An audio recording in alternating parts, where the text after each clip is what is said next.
Hey, it's Caroline Bolderston here with Coaching on the Go. I wanted to do a little series about expectations, especially vendors' expectations, especially, off the back of a really strong market where expectations have been able to grow from even moment of listing to, 1 or 2 weeks in. Expectations have been increasing. But indications are starting to show that the market shift might be on its way. I know in many of the marketplaces where I coach agents, they're starting to see some of the signs. So how do you really get your owners prepared for this? It's one thing to tell them what is likely to happen or that the market might be shifting, but it's really about them changing their own thinking around this. And so one of the most powerful ways you can do that is with a question. And so in your pre-campaign meeting, that very important meeting prior to you showing any buyers through, you are going to be setting up the benchmarks of what should happen throughout the campaign. And then there'll come a point where I'd love you to layer in this commentary, where you'll say to your new vendors, Mr. or Mrs. Vendor, at some point through the campaign, I will identify what is an obvious standout buyer, a buyer who is absolutely motivated beyond anybody else, a buyer who is willing to pay that absolute top dollar above where everybody else might be. And when I identify that buyer, what would you like me to do when I find that buyer? And then your vendor mostly will say, well, I'd want you to kind of let us know. So you ask them the question so that they're telling you what they want you to do.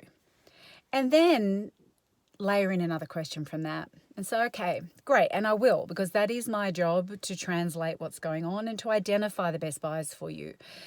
And, by me doing that, what will that enable you to do? That's your second question, because what you want them to be saying here is, well, that will, help us to make the right decision at the right time, or that will enable us to, sell well and not make any mistakes or not look back in hindsight and think, I wish we had of. But again, it's them telling you what's the benefit for them, not you telling them. Because if you try and convince somebody, often they resist it. Nobody likes to be told. So I want you to get really powerful at this questioning. Once you go through that framework, then the final piece to this is by saying, okay, great. Yeah, I agree. And this is going to be fantastic, because the last thing either of us want here is any regrets or any missed opportunities. So I guess the only thing that I can't predict is when that will happen. So I just want you to be prepared that it might be the night before the auction. It could be halfway through the campaign. In some instances, it might be one of the first 2 or 3 buyers that I bring through.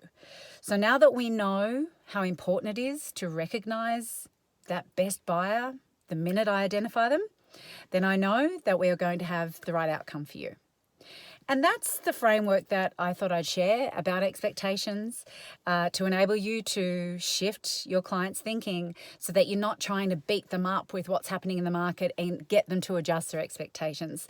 You get them to tell them what you want to do, and then you can refer back to this conversation. If in that moment they go, oh, it's a bit too soon, you can say, look, I do recall us having this conversation, and I remember you wanted me to bring this to you so that you didn't make the mistake. And all of a sudden, it's their ideas and not yours. All right, team, I hope that's helpful.